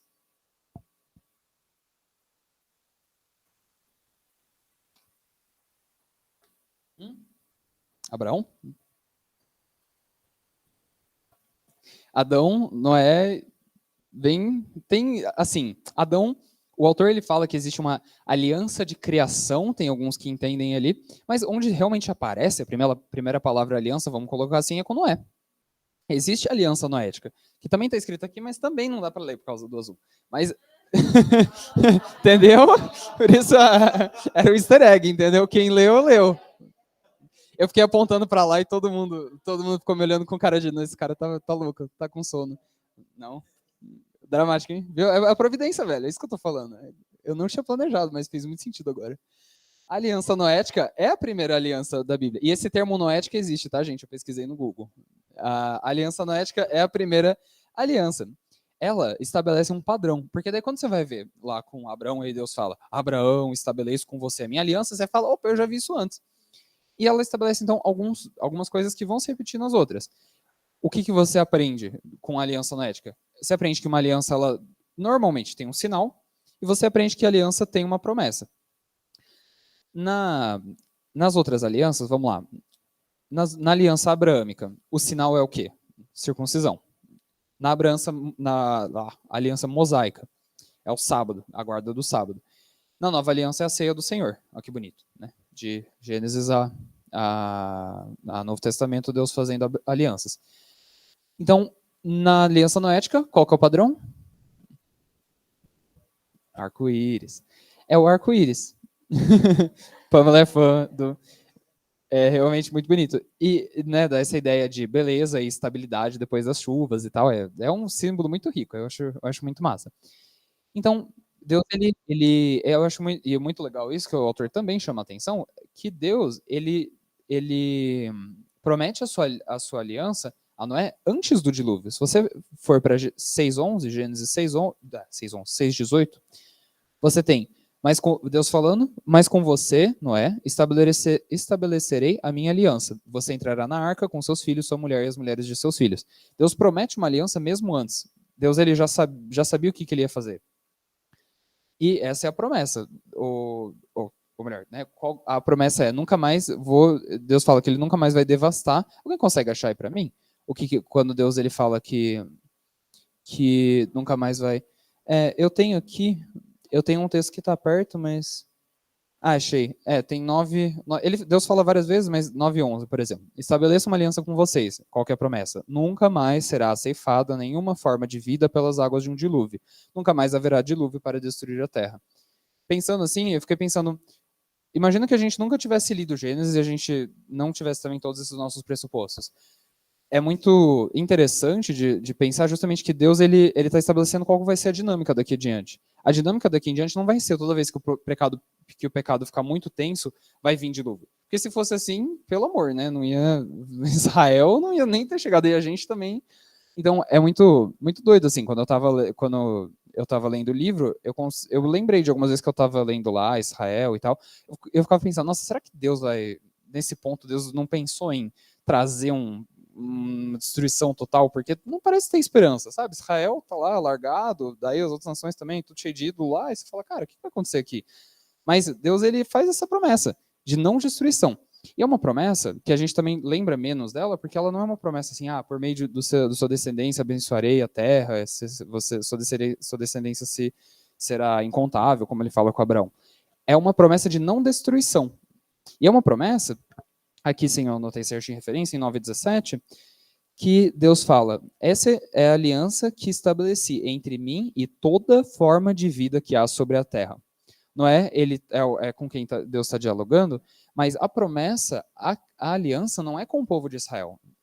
A aliança, porque Israel ainda ia chegar na história, ainda ia entrar em cena. Antes de Israel, Deus faz uma aliança com toda a terra, com todos os povos que iam vir depois, com todos os descendentes, fala aqui no outro ponto do texto, com todas as descendências de todo mundo, não haveria mais essa destruição. E assim a gente chega no final, justamente, dessa... na conclusão do dilúvio, da narrativa do dilúvio. Então, o que é Gênesis 1-11? Gênesis 1-11 é uma introdução, ela é um prólogo para as narrativas patriarcais, em que se encontram a fundação do povo de Israel. No centro dessa sessão, não centro matemático, mas centro de importância, existe a narrativa do dilúvio, vários capítulos dedicados a ela.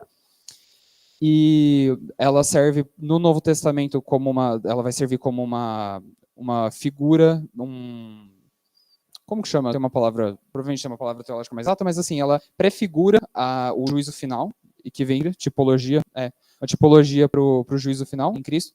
A narrativa do dilúvio, ela é uma narrativa, isso eu achei muito louco também. Noé não fala em nenhum ponto. O ator ali da situação é Deus. Noé não fala, não temos registro de nenhuma palavra de Noé. Isso é muito interessante. De Deus se movendo em relação à tentativa própria dele de estabelecer a sua presença na Terra, inicialmente depois do tabernáculo e depois o desenvolvimento da salvação por meio de Israel.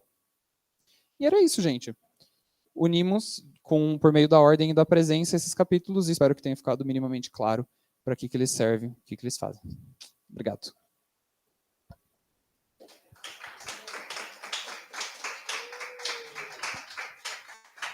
Passo para o Matheus, nosso condutor.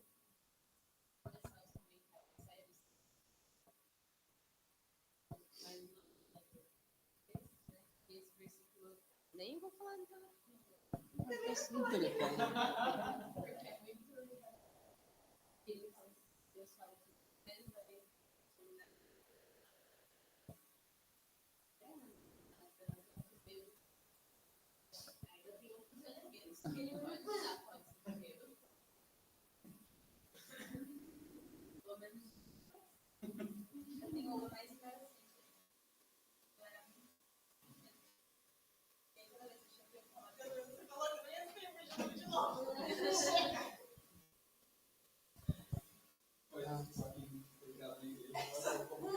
Experiências únicas. Mas eu, primeiro, queria agradecer ao Félix por esse estudo. Certeza que a gente saiu daqui com muita coisa a mais que a gente não conhecia.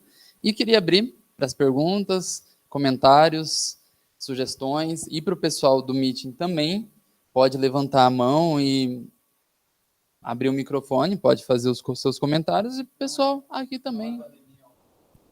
Fica tranquilo que o Félix está bem preparado. O estudo foi muito bom mesmo. Obrigado.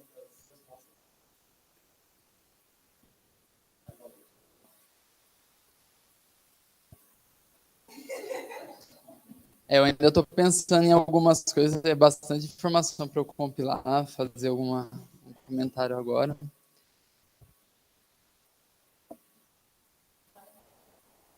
Pode vir aqui? Não, ou pega o microfone então. Você já apareceu aqui já. O pessoal te vê, fica registrado.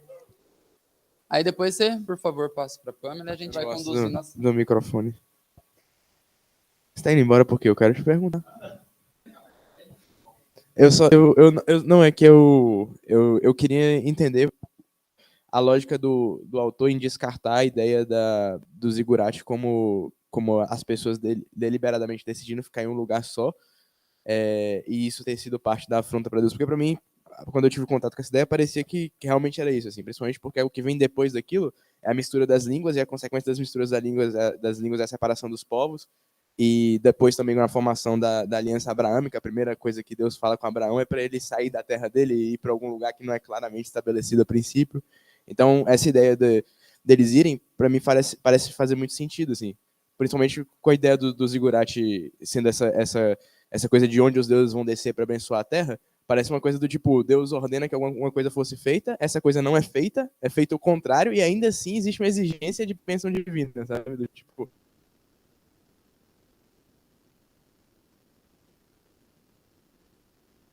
Deus manda se espalhar, as pessoas ficam num lugar, constroem uma coisa que teoricamente obrigaria Deus a abençoar eles de qualquer jeito, independente de cumprir ou não a ordem. Com a narrativa do resto de Gênesis, isso sempre pareceu razoável pra mim.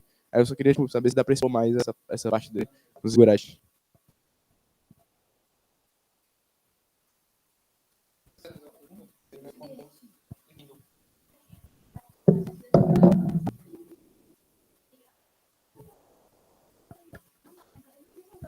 Não, mas eu acho que é só um comentário. É que na. Te dá mais tempo, né? Te dá mais tempo. Então, pera lá. O que eu fiquei pensando, na verdade, quando a gente estava falando sobre o zigurate, e você falou da questão da questão de meio que fazer como uma troca de favores, né? Com Deus ou com os deuses. A gente vai construir uma torre aqui, eles vão ser bem tratados, e em troca eles vão nos dar favores. Eu achei interessante como esse tipo de mentalidade continua até hoje, e é inclusive pregado nas igrejas até hoje, né? Então, não é nada moderna, né, essa concepção de Deus ou de deuses como gênios de lâmpada. Mas constrói. Mas constrói. Enfim, era só esse comentário. Bom, muito bom, Bia. A Bia, bom, vocês ouviram aí, e o autor ele fala justamente dessas várias aplicações do texto, e é muito. Por isso que eu acho que é legal, sabe, a gente tratar o texto pelo que ele é, porque aí ele se aplica, né? Quando a gente realmente tenta ali enxergar o que o autor estava querendo dizer, flui, sabe? A leitura flui, a aplicação flui bastante naturalmente. Do Pedro, eu peguei Pedro, tipo, não vou fingir aqui que eu lembro de cabeça tudo que eles falaram. O que eles falaram é assim, ó. Que tradicionalmente sim a interpretação da ofensa do zigurate consistir na recusa em se espalhar é o ponto, né? E, tradicionalmente é uma interpretação forte. Eles falam que assim, que o desejo de se espalhar é algo ok por um certo natural, mas ele fala que eles não enxergam como um mandamento. Um mandamento no mesmo altura de uma lei posterior. Ele fala, citando mesmo, porque é o seguinte, contrário à forte tradição de identificar ofensas construtores como desobediência ao mandato da criação, encher a terra, devemos notar que, para que haja desobediência, deve existir mandamento. Nenhuma conexão deve ser feita entre a construção da torre e o mandato de Gênesis 1, visto que a ordem de encher a terra é cumprida pela reprodução, não por dispersão geográfica. Além do mais, o chamado mandato criacional não é um mandamento, mas uma bênção, e por essa razão não pode ser desobedecido. Eu acho que talvez o que eu considero, eu não sei se eu concordo inteiramente com eles, o que eu considero de ponto forte do argumento deles é justamente a questão de que talvez encher a terra esteja mais correlacionado com reprodução e não com dispersão geográfica. Não sei se responde a sua pergunta. O que eles trazem é bem isso. Eles não discorrem muito. Assim, os caras, eles são bons. Não sei se vocês sabem, mas eles têm um trabalho extenso em Gênesis, os dois. E aí tem umas horas do texto que eles simplesmente param de falar, eles falam assim, olha, a gente já escreveu um livro sobre isso, discutindo Gênesis, tipo assim, sabe, de acordo comigo mesmo em minha outra obra. E aí eles põem lá, e aí, tipo assim, se vocês quiserem, depois vocês vão lá ver, entendeu? Eu não me relego aos meros mortais que não leram, meu livro ainda. Então, é isso.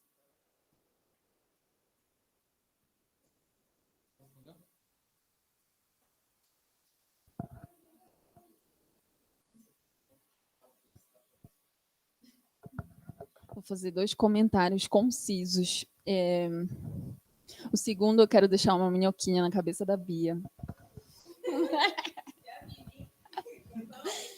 Não, mas eu penso que quando a gente está pensando nesses textos de Gênesis 1 a 11, na verdade, quando a gente está pensando numa teologia da criação, de maneira geral, que é isso que a gente está fazendo nesses encontros, né? Uma teologia da criação que faça sentido também para aqueles povos é menos uma descrição histórica, científica das coisas e mais sobre a identidade daquelas pessoas. E quando a gente vê as genealogias ou os números e etc., o próprio Paulo falou, né, que às vezes eles têm significados que não são os mesmos significados para a gente, não é uma identidade no sentido de onde eu vim, mas quem é o seu Deus. Então, é um povo que está no meio de diversos povos que são politeístas e que eles têm essa relação de barganha com esses deuses, e que os deuses, inclusive, assumem características humanas de egoísmo, de vaidade, e ali aquele povo, a teologia da criação deles é de eu sou filho de Yahvé, esse é o meu Deus. Então, essas coisas, elas significam a minha identidade como um povo que foi isso. Então, acho que a gente tem que pensar também nesse sentido. E eu acho que essa ideia ela funciona para a gente, inclusive pensando numa teologia da criação no nosso contexto mais moderno, já que a gente sempre costuma olhar para o texto de uma maneira literal, científica, e o objetivo é trazer a ideia de propósito, de identidade, né? O outro comentário que eu queria fazer é, retomando um pouquinho a questão do dilúvio, a gente, depois da reunião da semana passada, da semana retrasada, a gente teve uma conversa aqui, eu, a Amanda e a Érica, o namorado da Érica, e o Pedro? O Pedro estava. E aí o namorado da Érica comentou uma coisa que eu fui no Google pesquisar uns artigos. E aí, uma coisa que a gente ficou discutindo, né? A idade da Terra. Tem ou não evidência de um dilúvio global, de um dilúvio local? E aí ele comentou de uma característica muito interessante. Isso começou porque a Érica perguntou, será que tinha mar no jardim? E aí daí a gente foi viajando. Uma característica muito interessante que são relatos históricos desses 4 rios que cortam o jardim, que é o Eufrates, o Tigre e... esqueci o nome dos outros. Eufrates, Tigre, Nilo. Isso. Mas esses... E aí eu peguei alguns artigos que não são artigos de ciência e fé, o objetivo deles não é discutir a questão do dilúvio ou da criação, e os autores não são cristãos, mas eles relatam historicamente que esses rios eles eram muito violentos. E ao redor desses rios, várias civilizações se estabeleceram, que posteriormente é chamada a região do Crescente Fértil, né, do que a gente chama de Antigo Oriente Próximo, eles chamam de Crescente Fértil. E aí, esses rios, eles tinham uma característica de que eles eram muito violentos e eles causavam inundações frequentemente. Tanto é que depois, inclusive, esses povos em torno de Israel, eles vão ser conhecidos como civilizações hidráulicas, porque eles vão desenvolver a tecnologia de barragens. E os líderes e os reis, todo mundo que está à frente dessas civilizações, eles começam a se preocupar com a questão da água, né? Então, tem ali um grande número de populações que começa a ficar sedentária ali em torno daqueles rios, porque eles começam a se desenvolver, mas eles tinham o problema de que haviam inundações frequentemente. Aí tem um artigo que se chama Flood and Protection in Mesopotâmia, né? As enchentes e as proteções de barragens na Mesopotâmia. E aí ele tem gráficos de inundações de milhares de metros quadrados, assim, que afundavam vilas inteiras.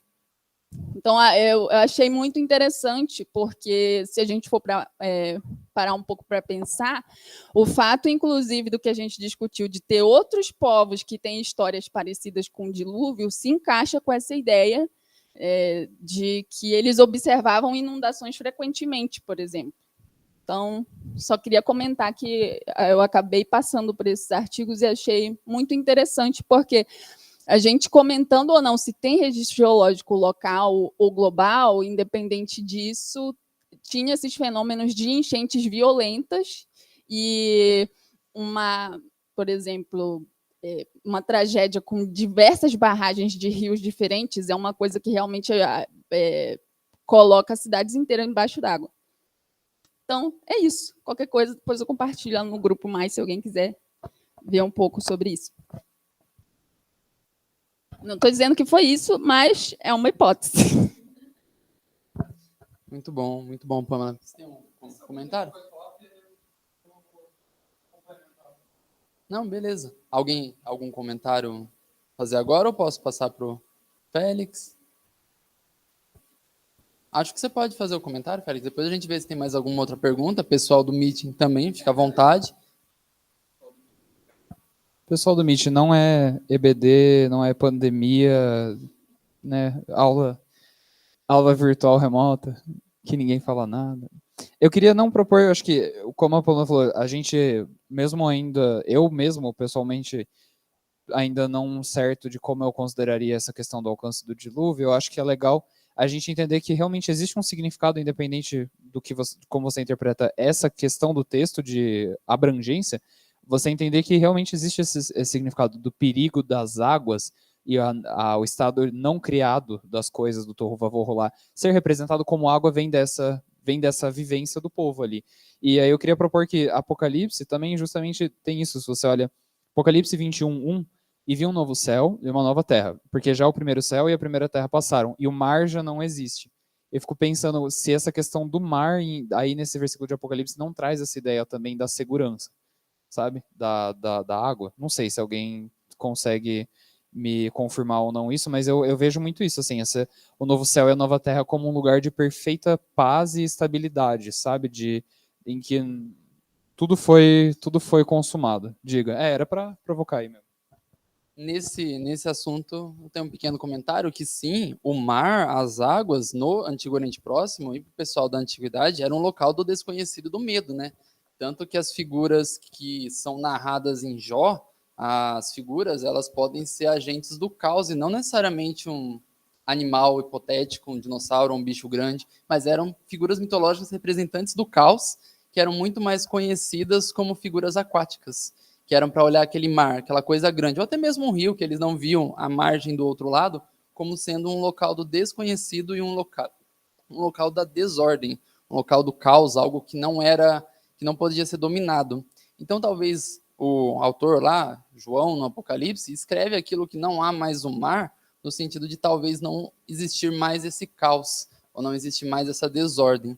Acho que é isso. E eu também um comentário sobre o zigurate, que alguns autores trazem, aí talvez seja um consenso ou não, que a própria visão de Jacó no sonho lá em Betel, que ele muda o nome da cidade para Betel, na cidade não, faz o altar, né, chama aquele local de Betel e depois vira uma cidade, que a visão dele de anjo subindo e descendo uma escadaria era exatamente a representação de um zigurate, de anjo subindo e descendo naquele sentido, porque era famoso naquele local, o grande rio cultural onde Jacó estava, onde os outros povos também estavam, um zigurate era uma figura comum de construções que alcançavam os céus, onde os deuses desciam naquele topo, que era colorido. Você mostrou a imagem aqui, né, aquele topo azul lá, era colorido, enfeitado, porque era ali que os deuses desciam, então, na mitologia do Antigo Oriente Próximo. E a visão de Jacó era possivelmente um zigurate mesmo, onde anjos subiam e desciam daquelas escadas. Eles comentam sobre isso? Bacana. Não demorou. Aí no comentário também que você fez do mar, eu acredito que sim, essa visão do mar, das águas como um ambiente de caos e também as figuras, né? Lá em Jó e outras que são figuras mitológicas, agentes do caos, representantes dessa desordem. E aí, gente, mais algum comentário? Alguma pergunta? Félix, se você tiver um comentário sobre isso também, por favor. Deixa eu ver o meeting, se tem alguma coisa.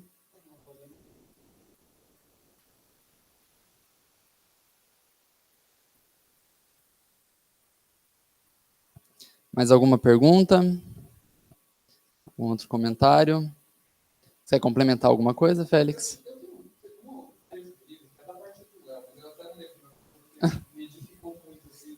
Eu vou passar o microfone para você, aí você fala para a gente, então. Não, seria mais de encerramento, se ninguém mais tiver nada, porque daí a gente pode encerrar com isso, se vocês concordam. É uma passagem um pouquinho longa, mas eu achei muito bonito, e aí a gente sai edificado. Pode ser? Podemos terminar com isso? Bom, a passagem, ela é, como eu falei, da primeira parte, por isso que eu não cheguei nesse assunto, mas que no Antigo Oriente Próximo, os deuses são motivados pelo que pode ser chamado de a grande simbiose. Em obras como Atrahasis e o épico babilônio de Anu-Elish, somos informados de que os deuses criaram as pessoas por estarem cansados do trabalho envolvido no suprimento das suas próprias necessidades. Os deuses precisavam de comida, casa, roupa, mas não queriam trabalhar por isso. Então, já que a humanidade é criada para suprir necessidades divinas, torna-se necessário aos deuses prover a subsistência das pessoas. Então, sem chuva não há plantio, e, portanto, os deuses não podem ser alimentados. E sua proteção, a proteção das pessoas. Porque se elas estão preocupadas com invasores que roubam sua comida e queimam sua plantação, não se ocuparão do cuidado dos deuses. Por toda a literatura do mundo antigo, descobrimos que a função de suprir a necessidade dos deuses é aquilo que se destaca como característica principal de sua prática religiosa. Infração é deixar de satisfazer a necessidade dos deuses. O resultado, dependência mútua. Então essa é a primeira parte do texto, eu vou ler a segunda em um segundo. Mas então a ideia que ele traz aqui é essa, de que os deuses eles suprem chuvas e suprem o povo porque eles mesmos precisam daquilo, e o povo também se preocupa muito para que eles consigam servir os deuses, para que os deuses também não deixem de servir eles, e aí você fica nesse loop que ele chama aqui, para agrupar todas essas ocorrências dessa mentalidade, como grande simbiose. E o que mais me chama a atenção, que eu queria chamar a atenção aqui de vocês também, que eu acho tão distante da nossa mentalidade sobre o que é a humanidade, é que para aqueles povos, a humanidade é criada para suprir necessidades divinas. Então eles meio que criam escravos, sabe? Eles criam pessoas para servi-los. E aí ele vai continuar falando sobre o Deus de Israel. Por essa razão, não é de surpreender que a interpretação mesopotâmica do dilúvio se baseie na premissa dessa grande simbiose. Os deuses não criaram a humanidade para um relacionamento com ela, como faz Yahweh. Eles vivem entre as pessoas, em templos, para que suas necessidades sejam satisfeitas. Não porque realmente gostam de gente, deuses precisam de pessoas. Agora, em contrapartida, Yahweh não necessita de nada, e de fato deseja relacionar-se. Viver entre as pessoas foi seu plano desde o início, e esse é o motivo pelo qual ele as criou. Então eu falei, caraca, glória a Deus, eu li isso. Eu falei, o nosso Deus é muito bom, e o nosso Deus é perfeito, e eu acho que o que mais me incentivou na minha fé, lendo tudo isso, não é o resultado científico e as evidências, mas é isso, é ver a clara distinção do Deus de Israel contra os deuses, assim, se você olha lá, é muito marcante que está todo mundo indo para cá, e embora Israel, a conclusão eu acho adequada do livro todo, que os autores mesmo citam é isso, embora Israel flua nesse rio, embora os autores ali fluam no mesmo rio cultural, eles também nadam contra ele de uma maneira violenta e quebrando um padrão de um Deus que não criou pessoas porque ele precisa delas, não criou pessoas apenas para servi-lo, mas ele criou pessoas para viver no meio delas e porque ele deseja um relacionamento. Então, glória a Deus por isso. É isso, gente. Obrigado. Prazer estar aqui com vocês. Tchau, pessoal do Meet. Valeu, mano. Amém, mano. Valeu. Obrigadão. Obrigado, Félix, Pedro pelo devocional, todo mundo que participou, pessoal do meeting, obrigado também. E quem vai nos assistir, agradeço novamente. E agora eu queria comentar que estamos chegando ao fim, né? Mas voltamos no dia 28 para o próximo estudo, Introdução à Hermenêutica Bíblica, ou à Interpretação Bíblica, conforme a gente quiser, e com o professor João Leonel, foi o professor do Arthur no seminário. Ele vai estar aqui com a gente.